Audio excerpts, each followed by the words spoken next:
जय हिंद बच्चों, कैसे हैं आप लोग। आई होप अच्छे ही होंगे। जैसा कि मैंने अपने फ्रेंडशिप क्लासेस चैनल पर 2 वीडियो पहले अपलोड कर दिया है। जैसे कि देखिए, ये एक आपका ये वाला है वीडियो मैथ के लिए, और एक आपका ये वाला वीडियो है। इस वीडियो को और इस वीडियो को ज़रूर देख लीजिएगा। ये आपका 2024 का कल के लिए एक्सपेक्टेड पेपर है। तो इसमें आपको जैसे कि हमको पता है कि ये पेपर आपका 70 नंबर का होता है। 70 नंबर में आपके 2 खंड होते हैं, एक खंड आ होता है, एक खंड बा होता है। और खंड आ में आपके 20 बहुविकल्पीय प्रश्न होते हैं जिनके उत्तर OMR शीट पर देना होता है। खंड बा में आपके 50 नंबर के होते हैं जिनको आपको कॉपी में लिखना पड़ता है। तो मैं आज 50 ऑब्जेक्टिव क्वेश्चन लाया हूँ जो परीक्षा की दृष्टि से, बोर्ड एग्जाम की दृष्टि से बहुत ज़्यादा इम्पोर्टेंट है। बहुत ज़्यादा इम्पोर्टेंट है, सही बता रहे हैं। 50 सवाल आज आपको बताएंगे।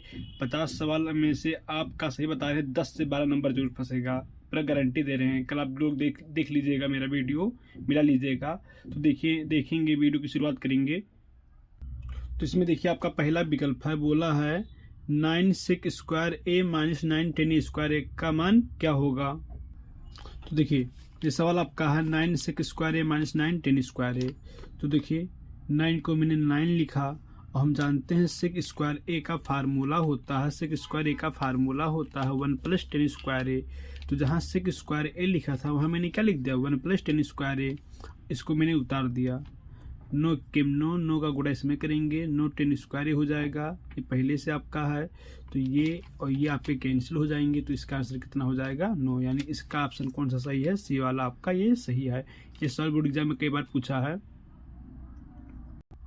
फिर सवाल में दूसरा आपका है, कहा है कि अगर tan थीटा बराबर a/b है तो b sin theta minus a cos theta upon b sin theta plus cos theta का मान निकालो। तो देखिए, यहाँ tan थीटा दिया है a/b, और हम जानते हैं किसको लंब बोलते हैं, इसको क्या बोलते हैं, आधार। tan थीटा का फार्मूला होता है लंब बटे आधार।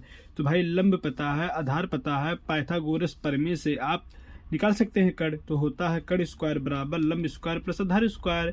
यहाँ लंब का मान कितना दिया, ए का स्क्वायर, प्लस आधार का मान कितना दिया, बी का स्क्वायर। तो कड़ स्क्वायर का मान इतना है, तो कड़ का मान हो जाएगा इसका स्क्वायर रूट। तो देखिए, लंब ए हो गया, आधार बी हो गया, और कड़ का मान कितना हो गया, ये यही निकालना था हमको। तो देखिए, मैंने क्या किया, बी का बी लिखा, साइन थीटा का फार्मूला होता है लंब बटे कड़, माइनस ए कॉस थीटा का फार्मूला होता है आधार बटे कड़, बटे बी का बी लिखा, साइन थीटा का फार्मूला होता है लंब बटे कड़, प्लस का प्लस लिखा, ए का ए लिखिए, कॉस थीटा का फार्मूला होता है आधार बटे कड़। फिर देखिए, मैंने इस बी को लिख दिया है, और लंब का मान कितना है, लंब का मान ए है, कड़ का मान कितना है, कड़ का मान है करड़ी में square plus B square minus A. आधार का मान कितना है, आधार का मान बी है, कड़ का मान कितना है, करड़ी में स्क्वायर प्लस बी स्क्वायर, पूरे का बट्टे लगा दिया, बी का बी। अब देखिए, लंब बट हाँ वही उतार देंगे, लंब का मान कितना है, लंब का मान ए है, और कड़ का मान यही है। फिर प्लस ए, आधार का मान कितना, आधार का मान है बी है, और कड़ का मान कितना, करड़ी में स्क्वायर प्लस बी स्क्वायर। अब ध्यान से देखिए, देखो ये क्या लिखा है, ए बी बटे करड़ी में स्क्वायर प्लस बी स्क्वायर। ये भी क्या लिखा है, माइनस ए बी करड़ी में ए स्क्वायर प्लस बी स्क्वायर। तो ये दोनों आपका सेम नहीं है, तो सेम होने की वजह से ये आपके कैंसिल हो जाएंगे। तो ये आपका 0 बचेगा, और 0 बटे ये रहता है, ठीक है, 0 बटे शून्यतर संख्या रहे, तो उसका मान कितना होगा, 0। यानी इसका ऑप्शन आपका ये वाला आपका सही है। फिर आपका सवाल नंबर तीसरा है, बोला है 2 10 30 अपान 1 माइनस 10 स्क्वायर 30। तो देखिए, तो 2 का मैंने 2 लिखो, 2 का मैंने 2 लिख दिया, और 10 30 अंश का मान होता है 1 बटे करड़ी में 3। 1 का 1 लिखा, माइनस का माइनस लिखा, 10 30 अंश का मान होता है 1 बटे करड़ी में 3, और स्क्वायर लगा देंगे। तो देखिए, गुणा से 2 बटे करड़ी में 3, ये हो जाएगा 1 का 1 माइनस 1 का स्क्वायर 1, और करड़ी में 3 का स्क्वायर 3। इसको लिख दिया। अब इसको देखिए, भिन्नों का जोड़ हटाना, तो 3 1 3 माइनस 1 बटे 3, ये हो गया। अब यहाँ देखिए, 2 बटे करड़ी में 3 मैंने लिख दिया है, और 3 में से गया 2 बटे करड़ी में 3, ये भी हो जाएगा। अब क्या होगा, सबसे नीचे वाला सबसे ऊपर जाएगा, और बीच वाला बीच में। तो 2 का गुणा 3 में होगा, और करड़ी में 3 का गुणा 2 में होगा। 2 से 2 कैंसिल हो गया। अब यहाँ क्या बचा, 3 बटे करड़ी में 3 बचा, ठीक है। अब जैसे कि यहाँ करड़ी में है, तो उसका कर देंगे प्रमेयकरण। प्रमेयकरण क्या कैसे करते हैं, जो नीचे लिखा होता है करड़ी में, उसी से ऊपर नीचे क्या कर देते हैं, गुणा कर देते हैं। 3 करड़ी में 3 हो जाएगा, और करड़ी में 3 गुणे करड़ी में 3 कितना होता है, 3 3 3 कट गया, तो ये हो गया √3। लेकिन यहाँ देखिए जो ये विकल्प दिया है तीसरा, इसमें दिया है cos 10 sin और 10 में दिया है, तो हम जानते हैं √3 को हम लिख सकते हैं 10 60, क्योंकि 10 60 का मान होता है √3। तो इसका ऑप्शन कौन सा सही है? बी सही है। फिर आपका सवाल नंबर चौथा लिखा है 2 10 30 अपॉन 1 + 10 स्क्वायर 30। तो देखिए सवाल को, चौथे सवाल को देखिए, ये आपका लिखा है 2 का 2 10 तीसरा का मान 1/3, 1 का 1 प्लस 10 तीसरा का मान 1/3, स्क्वायर लगा देंगे, 2 के 2 2/3, 1 का 1 1 का स्क्वायर 1 √3 का स्क्वायर 3। ठीक है, इसको मैंने लिख दिया 3 के 3 3 1 4/3, इतना हो गया। अब क्या होगा, सबसे नीचे कहा जाएगा, सबसे ऊपर जाएगा और बीच वाला बीच में जाएगा। अब देखिए 2 से 4 कटेगा, 2 से 4 कटेगा तो नीचे कितना बचेगा? 2, तो हो जाएगा 2 × 3, ऊपर क्या बचा? 3। अब यहाँ देखिए नीचे √3 है, तो इसे √3 से परमीकरण कर देंगे ऊपर नीचे, यानी इससे ऊपर नीचे गुणा कर देंगे, तो ये हो जाएगा 3√3 हो जाएगा, और देखो 2 का 2 हो जाएगा, और √3 3 हो जाता है। ठीक है, तो ये देखो 3 3 कैंसिल हो गया, तो हो गया 3√3/2। और हम जानते हैं कि इसको हम क्या लिख सकते हैं? sin 60 लिख सकते हैं। तो आपका ऑप्शन ये वाला सही है, ये ऑप्शन सही है आपका। फिर देखिए अगला सवाल आपका है पांचवा कहा है 10a का मान 4/3 है, तो बताओ sec a का मान क्या होगा? तो देखिए कुछ नहीं करना, भी चीज़ एकदम आपका है। 10a का मान 4/3 दिया है, और 10 का फार्मूला होता है लंब बट्टे आधार। तो भाई लंब पता है, आधार पता है, आप निकाल सकते हैं कट स्क्वायर बराबर लंब स्क्वायर प्लस आधार स्क्वायर। तो लंब का मान कितना है? 4 है, आधार का मान कितना है? 3 है। 4 का स्क्वायर 16, 3 का स्क्वायर 9 25, कट स्क्वायर का मान, तो कट स्क्वायर का मान 25 है, कट का मान कितना हो जाएगा? ये 5 हो जाएगा। निकालना क्या था हमको? सेक। तो हम जानते हैं सेक का फार्मूला होता है कड़ बटे आधार। तो भाई कड़ का मान कितना है? कड़ का मान 5 है, और आधार का मान कितना है? 3। तो इसका मान हो जाएगा 5/3। फिर आपका छठवां सवाल है, लिखा है sin square 60 minus sin square 30। तो देखिए ये लिखा है, हम जानते हैं sin 60 का मान होता है करड़ी में 3/2, स्क्वायर लगा दिया, माइनस sin 30 का मान होता है 1/2, स्क्वायर लगा दिया, तो करड़ी में 3 का स्क्वायर 3, 2 का स्क्वायर 4, माइनस 1 का स्क्वायर 1, 2 का स्क्वायर 4। ये सेम है तो एक बार लिखेंगे, घटा देंगे, 3 में से गया 2, 2/4 मतलब 1/2। तो इसका ऑप्शन कौन सा सही है? 1/2, ये वाला ऑप्शन सही आपका है। फिर आपका सातवां सवाल है, लिखा है यदि sin theta minus cos theta बराबर 0, तो बताइए इसका मान क्या होगा? देखिए कुछ नहीं करना है, sin थीटा को मैंने क्या कर दिया, ये लिखा था आपका, तो मैंने माइनस क्या कर दिया, इधर कर दिया, प्लस हो गया। अब देखिए जैसे ये आपका है, तो इसको हम लिख सकते हैं गुड़े 1 लिख सकते हैं। भाई cos थीटा क्यों cos थीटा, वही बात तो लिखा है। अब एक गुड़ा है तो भाग हो जाएगा, sin बटे cos हो जाएगा, इस एक को मैंने उतार दिया। अब sin बटे cos क्या होता है? 10 होता है, एक को मैं जरूरत के लिए लिख सकता हूँ 10 45 अंश। तो अगर 10 सेम है तो पक्का थीटा और 45 भी क्या होगा? सेम होगा, यानी थीटा का मान कितना हो गया? 45 अंश हो गया।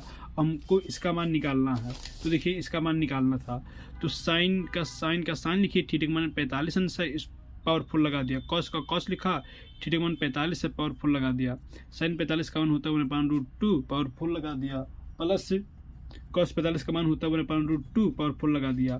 तो 1 का स्क्वायर करेंगे 1 आएगा, और √2 को 4 बार करेंगे, ठीक है। तो देखिए √16 हो जाएगा, और √16 का मान कितना होता है? 4 होता है। 1 का स्क्वायर 1 होगा, √2 का 4 करेंगे √16 हो जाएगा, इसका मान कितना होता है? 4। तो भाई सेम है, एक बार लिखो जोड़ दो, 1 1 2, तो हो जाएगा 1/2। तो आपका 17 का ऑप्शन कौन सही है? 1/2। फिर आपका 8वां सवाल है, कहा है 1 - 10 स्क्वायर 45 अंश अपन 1 + 10 स्क्वायर 45 अंश। तो देखिए ये सवाल आपका है, 1 का 1 लिखा मैंने, माइनस का माइनस लिखा, और 10 45 का मान होता है 1, स्क्वायर लगा दिया, बट्टे 1 का 1 लिखा, प्लस लिखा, 10 45 का मान होता है 1, स्क्वायर लगा दिया, 1 का 1 माइनस का माइनस, 1 का स्क्वायर 1 होता है, बट्टे 1 प्लस 1 का स्क्वायर 1। तो भाई 1 में गया 0, और देखो ये 0 हो गया, 0 बट्टे कुछ भी रहे उसका मान कितना होता है? 0 होता है। हम 0 को जरूरत के लिए लिख सकते हैं cos 90 अंश, क्योंकि cos 90 का मान होता है 0। फिर आपका सवाल नंबर 9 है, लिखा है यक्स 10 45 अंश cos 60 अंश बराबर sin 60 अंश cot 60 अंश हो, तो बताओ यक्स का मान क्या होगा? कुछ नहीं करना है, यक्स का यक्स लिखो, 10 45 का मान होता है 1, cos 60 का मान होता है 1/2, sin 60 का मान होता है करड़ीम 3/2, cot 60 का मान होता है 1/3। अब देखिए तो ये क्या हो जाएगा? 1 से, और नीचे 2 है, √3 कट जाएगा 1/2। अब देखिए 2 से 2 कट जाएगा, x बराबर 1। तो ये ऑप्शन आपका इसका ये पहला सही है। फिर देखिए आपका सवाल नंबर 10 है, सवाल नंबर 10 कहा है 3 cot a बराबर 4, तो सेक ए का मान निकालो। इस बात का एक बात का ख्याल रखेंगे, सवाल अच्छा है, ठीक है। क्यों अच्छा? देखिए कॉट का कॉट लिख देंगे, 4 का 4 लिख देंगे, और 3 ये गुणा है ना, तो ये भाग हो गया। आपको हमेशा याद रखना है कि यहाँ हमेशा इसका जो गुणांक होना चाहिए हमेशा 1 होना चाहिए। तो 4/3 कॉट का फार्मूला आधार बटे लंब, तो भाई आधार है लंब है तो आप कड़ निकाल नहीं सकते। तो देखो कड़ मैंने निकाला, कितना आया? 5 आया। अब सेक ए का है तो सेक ए का फार्मूला होता है कड़ बटे आधार, तो कड़ का मान 5 है और आधार का मान कितना है? 4 है। तो ये आपका सवाल लग गया, आसान सवाल था। फिर आप देखिए 11वां सवाल देखिए, 11वां सवाल कहा है 11वां आपका कहा है कॉस थीटा बराबर साइन थीटा, तो बताइए थीटा का मान क्या होगा। देखिए कॉस का कॉस लिखा, साइन को लिख सकते हैं साइन गुणे 1, तो साइन गुणा तो भाग हो जाएगा, ये 1 उतार दिया मैंने। और कॉस बटे साइन होता है कॉट थीटा, और 1 को जरूरत के लिए लिख सकते हैं कॉट 45, ठीक है। तो भाई कॉट सेम है तो थीटा बराबर क्या हो जाएगा? 45। थीटा का मान कितना हो गया? 45 हो गया। फिर ऐसे आपका एक सवाल नंबर ये है आपका बढ़ावा है कॉसिक ए बराबर सेक ए है, तो कॉसिक को देखो हम जरूरत के लिए लिख सकते हैं 1/sin, क्योंकि हम जानते हैं कॉसिक साइन का उल्टा होता है। सेक है तो ये कॉस का उल्टा होता है। अब क्या होगा? दोनों को ले लो व्युत्क्रम, क्या ले लेंगे? व्युत्क्रम ले लेंगे, तो साइन ही हो जाएगा, ये कॉस हो जाएगा। अब हम जानते हैं जब साइन ए बराबर कॉस रहे तो ए का मान कितना होता है? 45 होता है। फिर आपका सवाल नंबर 13 लिखा है यदि tan थीटा बराबर 2ab/a² माइनस b², तो cos थीटा का मान निकालो। देखिए tan थीटा ये दिया है, फार्मूला होता है tan का फार्मूला होता है लंब बटे आधार, तो भाई लंब पता है आधार पता है, कड़ निकाल लेंगे। देखिए कड़ स्क्वायर बराबर लंब स्क्वायर प्लस आधार स्क्वायर। अब पावर 2 लिख दिए हैं, लंब का मान कितना है? 2ab, आधार का मान कितना है? a² minus b²। तो देखिए 2 का स्क्वायर 4, a का स्क्वायर a², b का स्क्वायर b², यहाँ लग जाएगा a माइनस b का होल स्क्वायर। तो a² इसका स्क्वायर करेंगे a4 हो जाएगा, b² इसका स्क्वायर करेंगे b4 हो जाएगा, -2ab। अब देखिए इसको लिख दिया, इसको लिख दिया, +4 है -4 है, घट जाएगा, 4 में से 2 गया 2। अब ये क्या लिखा है? देखो ध्यान से देखेंगे, ये लिखा है a² का होल स्क्वायर प्लस b² का whole square plus 2a² b², यानी ये लिखा है a² प्लस b² का होल स्क्वायर। तो कड़ स्क्वायर का मान इतना है, तो 2 कट जाएगा, तो कड़ का मान हो जाएगा a² प्लस b²। निकालना क्या है? कॉस थीटा, तो हम जानते हैं कॉस थीटा फार्मूला होता है आधार बटे कड़। तो भाई आधार का मान कितना है? a² माइनस b² है, और कड़ का मान कितना है? कड़ का मान है a² प्लस b²। तो यानी आपका ऑप्शन ये आपका सही है। फिर आपका सवाल नंबर 14 लिखा है कॉस स्क्वायर थीटा बराबर 1/2, तो बताओ साइन स्क्वायर थीटा का मान क्या होगा। तो हम जानते हैं साइन स्क्वायर थीटा ये आपका सर्वसम का है, हम जानते हैं sine square theta plus cos square theta का मान कितना होता है? 1 होता है। अब यहाँ पे देखिए हमको इसका मान निकालना है, प्लस लिख दिए, इसका मान हमको पता है, कितना पता है? 1/2, 1 लिख दिया, ठीक है, 1 लिख दिया, प्लस माइनस हो जाएगा, 1 में 1/2 घटाओगे 1/2 आएगा, तो साइन स्क्वायर थीटा का मान हो जाएगा 1/2। आपका ऑप्शन ये वाला सही है। फिर आपका सवाल नंबर 15 लिखा है सेक थीटा बराबर 2, तो थीटा का मान क्या होगा। देखिए सेक थीटा बराबर 2 दिया है, तो आपको इस बात का हमेशा ख्याल रखना है कि जब भी थीटा का मान निकालना हो, ये आपका थीटा तो ये भी क्या होना चाहिए? थीटा होना चाहिए। तो देखो 2 को जरूरत के लिए लिख सकते हैं 6 60 अंश, तो 6 सेम है, तो थीटा का मान कितना हो जाएगा? 60 अंश। आपका 15वां सवाल हो गया। फिर देखिए आपका ये 16वां सवाल है। 16वां सवाल कहा है 2 cos 3 थीटा बराबर 1, तो बताओ थीटा का मान क्या होगा। देखिए ये हमने सवाल उतार दिया, cos 3 थीटा लिखा है, 1 लिखा, गुणा भाग हो जाएगा, इसको लिख दिया, और 1/2 को जरूरत के लिए लिख सकते हैं cos 60 अंश, cos 60 अंश। तो cos सेम है, तो यानी 3 थीटा का मान हो जाएगा 60, तो थीटा का मान हो जाएगा गुणा भाग हो जाएगा तो हो जाएगा 20, थीटा का मान कितना हो गया? 20 अंश। तो आपका ऑप्शन ये आपका सही है। फिर आपका सवाल नंबर 17 लिखा sin a प्लस b बराबर √3/2 और cos a माइनस b बराबर √3/2, तो ए और बी का मान क्या होगा। इसमें कुछ नहीं करना है। देखिए वेरी वेरी इंपॉर्टेंट सवाल है, ठीक है, पूछेगा 7 सेट होते हैं, किसी न किसी 2-3 सेट में ये सवाल पूछेगा, देख लीजिएगा आप लोग।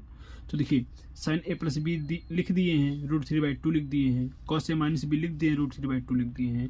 तो यहाँ पर कोड का मान निकालना, जब भी कोड का मान निकालना, तो अगर ये साइन है तो ये भी क्या बना लेंगे? साइन। तो इसको लिख दिए हैं, और इसको लिख सकते हैं साइन 60 अंश लिख दिए, और इसको लिख सकते हैं cos 30 अंश। कॉस तो ये भी कॉस, साइन तो ये भी साइन। अब देखिए ये दोनों सेम हैं, तो ये दोनों भी क्या हो जाएंगे? सेम हो जाएंगे। ये कॉस कॉस सेम है तो ये दोनों भी क्या हो जाएंगे, सेम हो जाएंगे। अब देखिए इन दोनों को भाई आसान है सरल करना, कैसे करेंगे, एक बार जोड़ देंगे तो जोड़िए, देखिए a plus a 2a plus b minus b cut गया 60 90, तो a का मान 45, घटा देंगे, घटाने पर क्या होगा, देखिए घटाएंगे जब तो प्लस से प्लस ए कट जाएगा और ये प्लस बी है, ये भी प्लस बी हो जाएगा क्योंकि हम जानते हैं घटाने पर चिन्ह बदल जाता है, और 60 में 30 गया 30, तो 2b का मान 30 है, b का मान 15, तो a का मान 45 आया, b का मान कितना आया, 15 आया। फिर आपका सवाल नंबर 18 लिखा 1 माइनस 10 स्क्वायर 30 अंश बटे 1 प्लस 10 स्क्वायर 30 अंश, तो 1 का 1 और 10 30 अंश का मान होता है 1 बटे करीब 3 स्क्वायर लगा दिए, बट्टे 1 का 1 प्लस का प्लस 10 30 अंश का मान होता है 1 बटे करीब 3 स्क्वायर लगा दिए, 1 का 1 माइनस 1 का स्क्वायर 1 करीब 3 का स्क्वायर 3 बट्टे 1 का 1 का स्क्वायर 1 करीब 3 का स्क्वायर 3। ठीक है, इसको सॉल्व करेंगे 2 बटे 3, इसको सॉल्व करेंगे 4 बटे 3, 3 से 3 कैंसिल हो गया, 2 बटे 4 मतलब 1 बटे 2, तो आपका 18 का ऑप्शन बी सही है। फिर देखिए सवाल नंबर आपका क्या है, 19 है।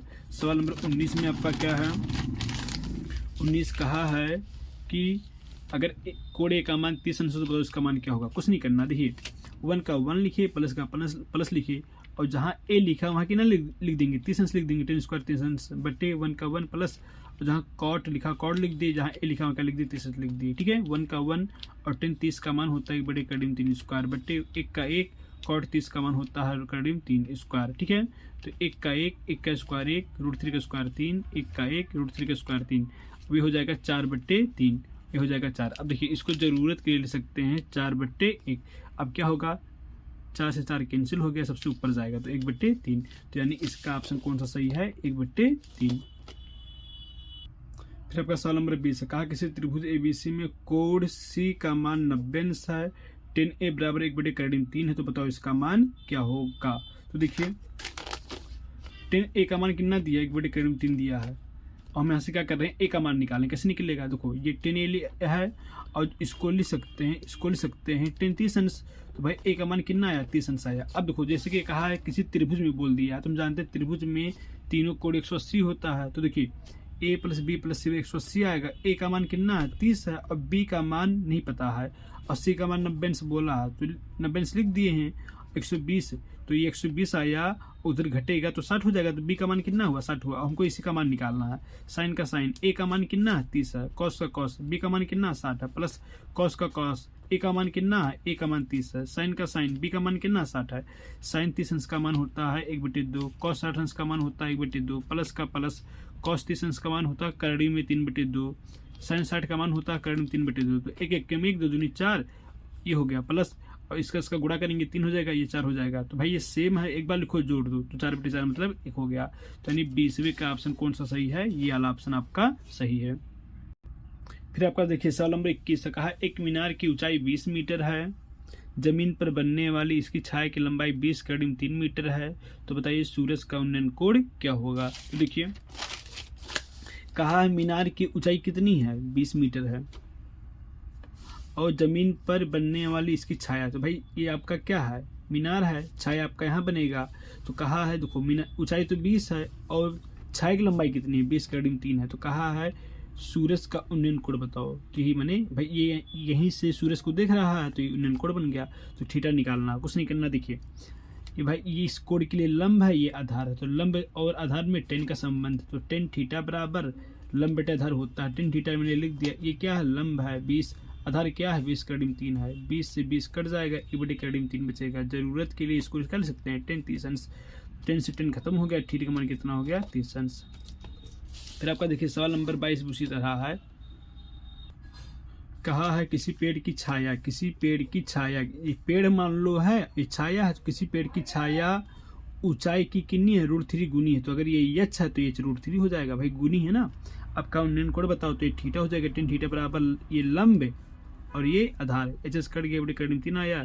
अब देखिए 10 थीटा बराबर 1 बटे √3 था, तो थीटा का मान कितना आया 30, यानी थीटा का मान कितना हो जाएगा 30 अंश हो जाएगा। फिर आपका सवाल नंबर 23 है, कहा है चित्र में बिंदु O का बिंदु A और बिंदु P से अनुमान कोण क्या होगा। तो देखिए कुछ नहीं करना, देखिए ये आपका कितना है, ये 45 अंश है, ठीक है, और नमन बताना है तो क्या यहाँ बनेगा नमन, ठीक है। और जो देखो जो भी कोण बनता है वो हमेशा किसके बीच बनता है, क्षैतिज रेखा और दृष्टि के बीच बनता है। तो हम जानते हैं कि एकांतर कोण की वजह से एकांतर कोण की वजह से उन्नयन कोण और अनमन कोण क्या होते हैं, बराबर होते हैं। तो ये 45 है, तो ये भी कितना होगा, 45 होगा। ठीक है, ये हो गया। अब आगे देखिए, अब ये पूरा 45 है, ये पूरा कितना है, 45 है। ये आपका ए है, ये आपका सॉरी ये आपका पी है, ये क्यू है, ये आपका ओ है।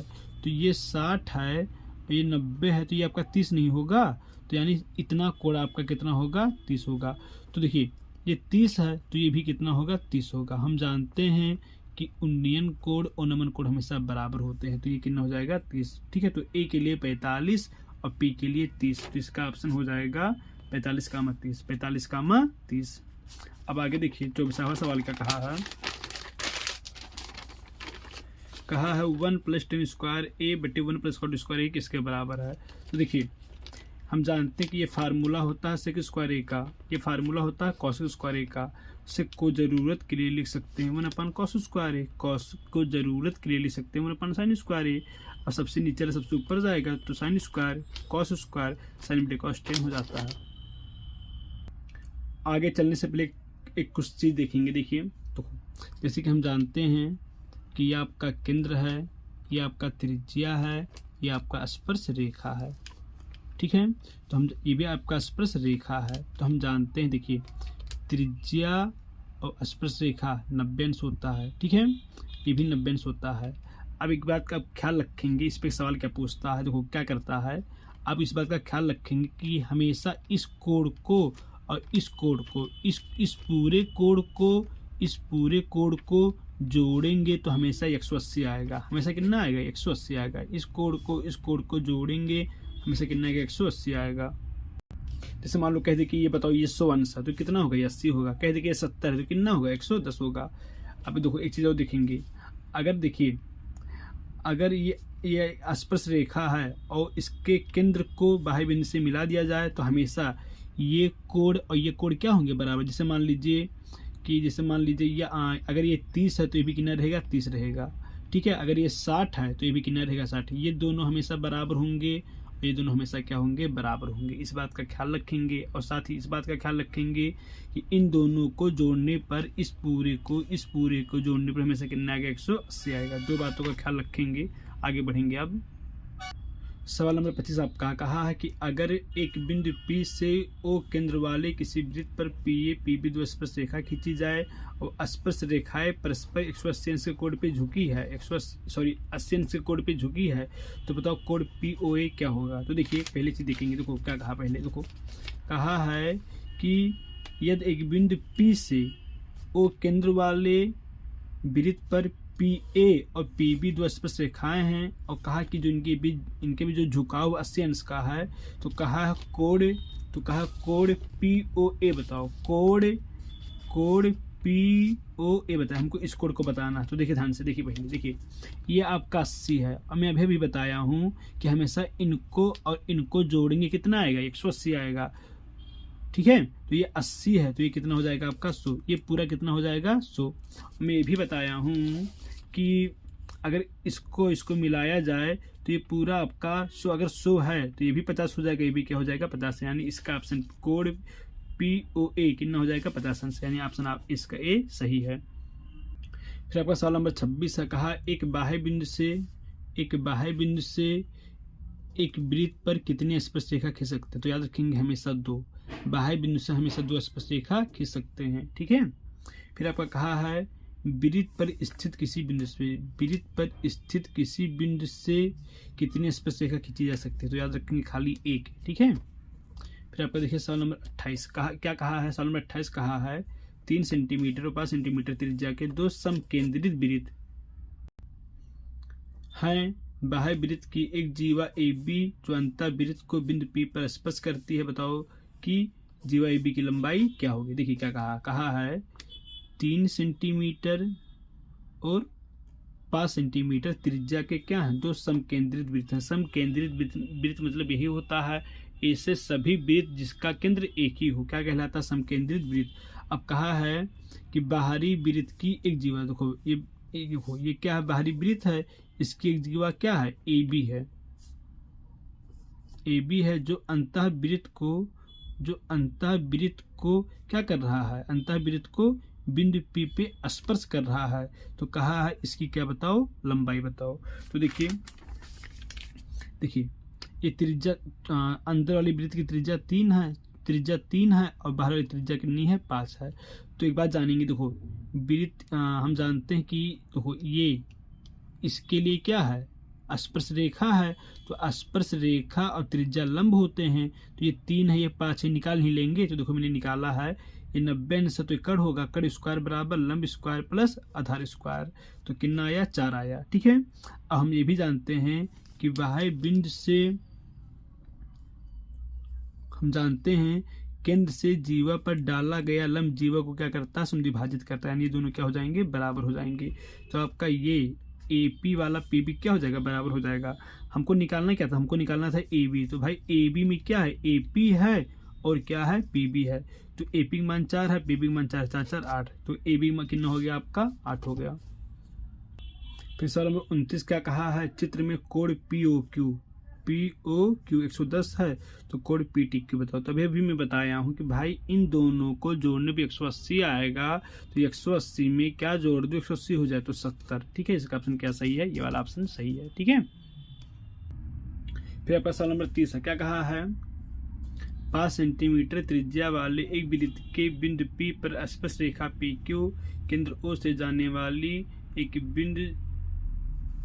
रेखा से बिंदु Q इस प्रकार मिलती है कि OQ बराबर 12 है, PQ की लंबाई बताओ। देखो क्या कहा है, देखिए कहा है 5 सेंटीमीटर त्रिज्या वाले एक वृत्त के बिंदु P पर स्पर्श रेखा क्या खींचा गया, PQ खींचा गया है, क्यों यहाँ बाहरी बिंदु है। फिर केंद्र O से जाने वाली बिंदु Q इस प्रकार है कि OQ कितना है, 12 है, OQ 12 है।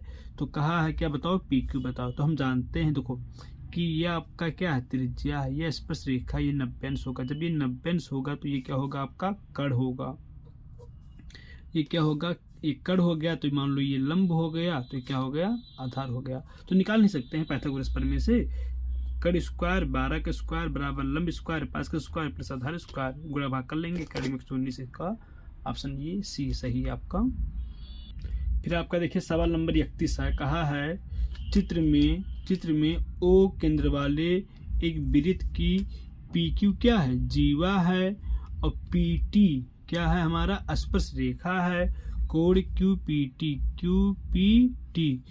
कितना है आपका, 60 अंश है। कोण POQ बताओ, हमको इसी कोण को बताना। देखिए कुछ नहीं करना, देखिए हम जानते त्रिज्या है, PT स्पर्श रेखा, तो 90 अंश होगा। ठीक है, अब क्या कहा है, PQ जीवा है और कहा कोण QPT 60 अंश है। तो भाई ये पूरा 90 है, ये 60 है, तो ये 30 नहीं होगा। तो देखिए, तो यानी ये 30, तो ये वाला कोण OPQ कितना हो गया, 30 हो गया। तो ये भी कितना होगा, ये भी आपका 30 होगा। कैसे 30 होगा, देखिए हम जानते हैं किसी त्रिभुज में अगर भुजा बराबर हो तो सामने कोण भी क्या होता है, बराबर होता है। त्रिज्या बराबर है तो कोण भी क्या होगा, बराबर। अगर ये 30 है तो ये भी कितना होगा, 30 होगा। अब देखिए ये 30 है, 30 तो निकाल नहीं सकते। हम जानते हैं किसी भी त्रिभुज में तीनों कोणों का योगफल 180 होता है, 30 और प्लस ये कोण, तो हो जाएगा 120 अंश। इस कोण का मान कितना हो जाएगा, 120 अंश। फिर आपका देखिए सवाल नंबर 32 आता है, कहा ये कह रहा है निम्नलिखित में से कौन सी केंद्रीय परिवृत्त की माप नहीं है। तो याद रखेंगे केंद्रीय परिवृत्त की माप में माध्य आता है, देखो माध्य या समांतर माध्य के एक ही बात है। बहुलक आता है, माध्यिका या माध्यक के एक ही बात है। तो केंद्रीय परिवृत्त की माप में ये आता है, ये आता है, ये आता है। लेकिन कहा कि कौन नहीं आता है, तो मानक विचलन नहीं आता है। फिर देखिए सवाल नंबर 33 आपका क्या है, वेरी वेरी इंपॉर्टेंट। कहा है किसी बारंबारता बंटन के लिए माध्य माध्यिका बहुलक में क्या संबंध है। तो देखिए इसमें याद रखेंगे कि बहुलक बराबर होता है, बहुलक बराबर होता है 3 माध्यिका माइनस 2 समांतर माध्य। बहुलक बराबर होता है 3 माध्यिका माइनस 2 समांतर माध्य। वेरी वेरी इंपॉर्टेंट है, पढ़ के जाएंगे वाला। ठीक है, वेरी वेरी इंपॉर्टेंट। इस पर एक सवाल बना है, क्या कहा है, यदि किसी बंटन का माध्य 20.5 है, माध्यिका 20 है, तो बहुलक निकाल लो। तो हम जानते हैं बहुलक माध्यिका माध्य में संबंध होता है। क्या संबंध होता है, बहुलक बराबर 3 माध्यक माइनस 2 समांतर माध्य। तो देखिए यहाँ पर 3 का 3 लिखे, माध्यक का मान कितना दिया है 20 दिया, -2 का 2, माध्य का मान कितना था 20/5 दिया है, 60 हो जाएगा, 41 हो जाएगा, घटा देंगे 19, तो बहुलक का मान कितना आया 19। वेरी इंपॉर्टेंट सवाल पूछेगा। फिर आप देखिए सवाल नंबर 35। सवाल नंबर 35 का कहा है, सवाल नंबर 35 का कहा है वर्ग 5 से 10 का वर्ग चिन्ह निकालिए और वर्ग माप निकालिए। देखिए तो देखिए चाहे वर्ग चिन्ह का हो, चाहे मध्य बिंदु का हो, चाहे मध्यमान का हो, इसी को यक्ष से भी लिखते हैं। तो देखिए निकालने का तरीका क्या होता है, दोनों को जोड़िए, दोनों को जोड़िए, हमेशा 2 से भाग दीजिए। तो 5 10 15 होता है, 15 में 2 से भाग देंगे 7.5 हो जाएगा। फिर कहा वर्ग माप निकालो। तो वर्ग माप का फार्मूला होता है उच्च सीमा माइनस निम्न सीमा। तो उच्च सीमा 10 है, निम्न सीमा 5 है, 10 में से 5 घटा देंगे कितना जाएगा 5। फिर आपका सवाल नंबर क्या है 36 है। सवाल नंबर 36 में क्या कहा है, इन आंकड़ों का क्या निकालो, बहुलक निकालो। बहुलक निकालो, कुछ नहीं करना है, बहुत आसान काम है। सबसे पहले आरोही क्रम में लिख दो। देखो सबसे छोटा, उससे बड़ा, उससे बड़ा, उससे बड़ा, सबसे बड़ा। देखिए बहुलक मतलब ये होता है कौन संख्या सबसे अधिक बार आया है। तो 10 एक बार, 12 एक बार, 13 एक बार, 15 एक बार, 17 2 बार, लेकिन 19 हमारा 3 बार आया है। तो जो संख्या सबसे अधिक बार आया होगा वही क्या हो जाएगा, बहुलक हो जाएगा। इसका आंसर कितना हो जाएगा 19। फिर आपका देखिए सवाल नंबर क्या आपका ये है 37 है। 37 क्या कहा है, 37 कहा है यक्ष से 9 तक की प्राकृतिक संख्याओं को समांतर माध्य निकालो। तो हम देखिए हम जानते हैं यक्ष से 9 तक प्राकृतिक संख्या ही होता है। अब कहा है समांतर माध्य निकाले। तो समांतर माध्य के ही या माध्य के ही एक ही बात है। समांतर माध्य का फार्मूला होता है सभी पदों का योग बटे सभी पदों की संख्या। तो पदों का योग मतलब पदों को जोड़ दो। तो 1 2 3 3 6 4 10 5 15 6 21 28 36 45 कितना आ गया 45। इनको जोड़ना था 1 2 3 3 6 4 10 5 15 6 21 28 45 बटे पदों की संख्या मतलब पदों को गिन लो। तो 1 2 3 4 5 6 7 8 9 आया। ठीक है, तो भाग दे दो कितना आया 5। तो सही का ऑप्शन कौन सा सही है, ये ऑप्शन आपका सही है। सवाल नंबर 38 बोला है यक्ष से 15 तक की सम संख्याओं का समांतर माध्य निकालो। तो हम जानते हैं सम संख्या मतलब जो 2 से कटे। तो देखिए 2 हो गया, 4 6 8 10 12 14, तो ये आपका 15 तक हो गया। अब क्या कहा इनका क्या निकालो समांतर माध्य। समांतर माध्य का फार्मूला सभी पदों का योग बटे सभी पदों की संख्या। पदों का योग पदों को जोड़ो। 2 4 6 6 12 8 20 10 30 42 56 बटे पदों को गिनो 1 2 3 4 5 6 7 7 भाग दें कितना जाएगा 8। तो 38 का ऑप्शन कौन सा सही है, ये ऑप्शन आपका सही है। फिर आपका 29वां सवाल है कहा है ये आपका दिया गया है, कहा है 5 10 15 R 20 35 40 का माध्य कितना है 21 है। तो बताओ R का मान क्या होगा, कुछ नहीं करना भाई, माध्य का सवाल फटाक से लगाओ। माध्य बराबर पदों का योग बटे पदों की संख्या। अब माध्य का मान कितना दिया, किस दिया है, पदों का योग यानी पदों को जोड़ो। तो 5 + 10 + 15 + R + 20 + 35 + 40 बटे पदों को गिनो। तो गिनेंगे 1 2 3 4 5 6 7 7 21 7 147 हो गया। इनको जोड़ेंगे 125 + R घटा देंगे 22। तो R का मान कितना हो गया 22 हो गया। फिर आपका सवाल नंबर 40 है, क्या कहा है यदि संख्याओं 27 23 x - 4 x + 4 x - 4 x + 4 15 3 और 37 का माध्य कितना है 15 है। तो x का मान निकालो। देखिए कुछ नहीं करना है, माध्य का सवाल है, फार्मूला लगाओ, पदों का योग बटे पदों की संख्या। माध्य का मान कितना दिया 15 दिया, पदों का योग जोड़ो। तो 27 + देखो 27 + 23 + x - 4 x + 4 15 3 और 7। अब गिनो कितने लोग हैं, देखो 1 2 3 4 5 6 7 7 लोग हैं। ठीक है, ये हो गया हमारा। अब देखिए तो 7 भाग का गुणा 15 7 105 हो गया। इसको जोड़ेंगे 75 आएगा और 4 4 कट गया, x 2x गुणा प्लस माइनस हो जाएगा 30 हो जाएगा, गुणा भाग हो जाएगा, x का मान कितना आया 15 आया। आपका ऑप्शन ये आपका सही है। फिर क्या कहा है n प्रेक्षणों का माध्य x है, x बार है। तो बताओ n प्रेक्षणों का माध्य x बार है, ये प्रत्येक प्रेक्षण को a से बढ़ा दिया जाए तो नया माध्य क्या होगा, कुछ नहीं करना। देखिए जो घटना प्रत्येक प्रेक्षण में होगी वही घटना माध्य में भी होगी। तो प्रत्येक प्रेक्षण में क्या हुआ है a बढ़ा दिया गया है तो माध्य भी a हमारा बढ़ जाएगा, यानी ऑप्शन ये आपका सही है, ये ऑप्शन आपका सही है। ठीक है, ये ऑप्शन। फिर देखो सवाल नंबर 42 का कहा है, वेरी वेरी इंपॉर्टेंट सवाल, वेरी वेरी इंपॉर्टेंट। क्या कहा है, 10 व्यक्तियों के भार का समांतर माध्य 45.6 किलोग्राम है, उनके भारों का योगफल ज्ञात करो। तो देखिए माध्य का सवाल है, माध्य का क्या होता है, पदों का योग बटे पदों की संख्या। तो माध्य का मान कितना दिया है, 45.6 दिया है, योग मतलब जोड़ो। तो देखो योग तो हमको निकालना है, संख्या मतलब कितने लोग थे, तो कितने लोग थे, 10 लोग थे, लिख दिए, भाग गुणा हो जाएगा, 456 हो जाएगा। ठीक है, फिर आपका देखो सवाल नंबर 43 का कहा है, इन आंकड़ों का माध्यिका निकालो। देखो चाहे माध्यिका कहे और चाहे माध्यक कहे दोनों एक ही बात है, चाहे माध्यिका कहे या माध्यक कहे दोनों एक ही बात है।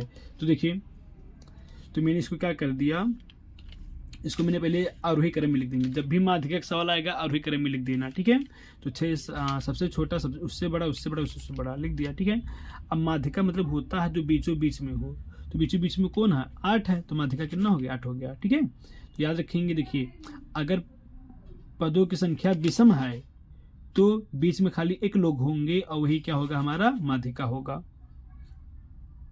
फिर आपका सवाल नंबर 44 है, क्या बोला है, प्रथम 10 प्राकृतिक संख्याओं का माध्यिका निकालो। प्रथम 10 प्राकृतिक संख्या यह होगी। ठीक है, अब ये होगी, अब देखिए यहाँ कितने 10 लोग हैं, तो 10 लोग मतलब पदों की संख्या कितनी है, पदों की संख्या 10 है। तो आरोही क्रम में पहले से लिखा गया है, जब भी माध्यिका का आरोही क्रम में लिख लेंगे, पहले से आरोही क्रम में लिखा गया माध्यिका। देखिए तो अगर विषम होंगे तो एक लोग बीच में होंगे, अगर सम होंगे तो बीच में 2 लोग होंगे। देखो तो बीच में कौन है, 5 और 6, भाई 4 इधर हो गया और 4 इधर हो गया, बीच में 5 और 6 है। तो जब बीच में 2 लोग रहते हैं, उनका माध्यिका निकालना हो तो दोनों को जोड़ दिया करो, 2 से भाग दे दिया करो, 5.5। सवाल नंबर 45 आपका कहा है, प्रथम 10 आभास पूर्णांकों की माध्यिका बताओ। ये सवाल कई बार पूछा है। देखिए तो हम जानते हैं आभास संख्या क्या होता है, जो खाली खुद से कटे। ठीक है, 2 3 5 7 11 13 17 19 23 29, ये हो गया हमारे, इनका माध्यिका निकालना है। तो इसको पहले आरोही में लिखेंगे, आरोही में पहले से लिखा गया है। अब माध्यिका मतलब होता जो बीचों बीच में हो, तो यहाँ देखिए 10 लोग हैं ना, तो ये आपका सम हो जाएगा। जब सम लोग, जब पदों की संख्या सम रहती है तो बीच में 2 लोग रहते हैं, उसका माध्यिका निकालने के लिए दोनों को जोड़ो, 2 से भाग दो, 24 का आधा 12। ये आपका कौन सा ऑप्शन सही है, ये ऑप्शन आपका सही है। फिर आपका सवाल नंबर 46 है, क्या कहा है, निम्नलिखित बारंबारता का बहुलक वर्ग होगा।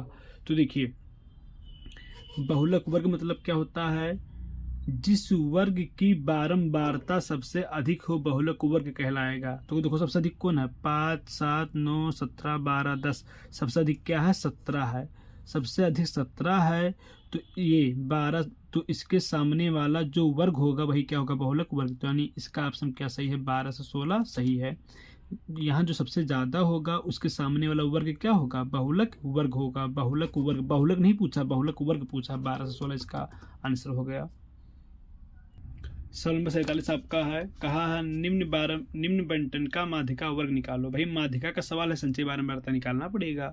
10 से 25, 25 से 40, 40 से 55, 55 70, 70 से 85, ये 3 है, 10 है, 20 है, 13 4 है। ठीक है, तो क्या निकालेंगे, संचयी बारंबारता। माध्यिका सवाल में क्या निकालते हैं, संचयी बारंबारता कैसे निकालते हैं, देखो 3 है, 3 लिखो, 3 10 13, 13 20 33, 33 13 46, 46 4 50, 3 है, 3 लिखो, 3 10 13, 13 20 33, 46 और 4 50, इसको जोड़ेंगे तो 50 आएगा। ठीक है, अब निकालते हैं n/2, n/2 50 का आधा कितना हो गया, 25। देखो अब 25 को इस तरह इसमें देखना है, 25 को इस तरह इसमें देखना है कि इसमें आ जाए। ठीक है, तो देखो 25 1 से 3 तक गिनेंगे 25 नहीं आएगा, 1 से 13 तक गिनेंगे 25 नहीं आएगा, 1 से 33 तक गिनेंगे तो 25 आ जाएगा, 1 से 33 तक गिनेंगे तो 25 आ जाएगा। तो यानी ये हमारा इसके सामने वाला जो वर्ग होगा यही क्या होगा, माध्यिका वर्ग। देखिए 25 आपका है, तो 1 से 3 गिनो नहीं 25 आया, 1 से 13 गिनो नहीं 25 आया, 1 से 33 गिनोगे तो 25 आ नहीं जाएगा। तो इसके सामने वाला जो वर्ग होता है उसी को कहते हैं माध्यिका वर्ग। चाहे माध्यक वर्ग बोलो या माध्यिका वर्ग बोलो, दोनों आपका ये आपका सही। तो इसका आंसर हो जाएगा 40 से 55। फिर देखिए सवाल नंबर 48 का कहा है, किसी प्रयोग की सभी प्रारंभिक घटनाओं की प्रायिकताओं का योग क्या होगा। तो याद करेंगे, किसी भी घटना की प्रारंभिक घटनाओं का योग कितना होता है, 1 होता है। निम्नलिखित में से कौन सी संख्या किसी घटना की प्रायिकता नहीं हो सकती, नहीं हो सकती। तो देखिए ये आपका क्या है, x से कम है, ये हो सकता है, जो x से कम है हो सकता है, ये x से ज़्यादा है, 1.5 है, तो ये आपका नहीं हो सकता है। ठीक है, और 15% ये भी आपका x से कम है, तो ये भी हो सकता है। फिर आपका सवाल नंबर 50 कहा है, दो खिलाड़ी संगीता और रेशमा टेनिस का एक मैच खेलते हैं। यह ज्ञात है कि संगीता द्वारा मैच जीतने की प्रायिकता इतना है, तो बताओ रेशमा की जीतने की प्रायिकता बताओ। देखिए कहा है संगीता द्वारा मैच जीतने की प्रायिकता इतना है, तो देखिए जीतने की प्रायिकता यह है, तो न जीतने की प्रायिकता क्या होगी, तो इस जब ऐसा रहता है, जब इसका विरुद्ध उल्टा वाला रहता है, क्या कर देता है, एक में से घटा देते, इतना आ गया। अब देखिए जब संगीता नहीं जीतेगी तो यानी कौन जीतेगा, रेशमा जीतेगी। तो या तो ऐसा कहो संगीता ना जीते, या ऐसा कहो रेशमी जीत जाए। ठीक है, तो रेशमा की जीतने की प्रायिकता क्या हो जाएगी, 0.38। ठीक है, तो इस प्रकार प्यारे बच्चों ये आपका ख़त्म हुआ। ठीक है, तो मेरे प्यारे बच्चों इस वीडियो को पूरा देखना, कई बार देखना, फिर उसके बाद इस वीडियो को देखना मैथ के लिए, फिर मैथ के लिए इस वीडियो को देखना, एक वीडियो, 2 वीडियो, और जो भी इसी वाला वीडियो है, तीनों वीडियो को देखना। सही बता रहे हैं प्यारे बच्चों। 70 में 60 से 62 नंबर ये तीनों वीडियो आपको देकर रहेंगे। और साइंस के लिए इस वीडियो को देखिए।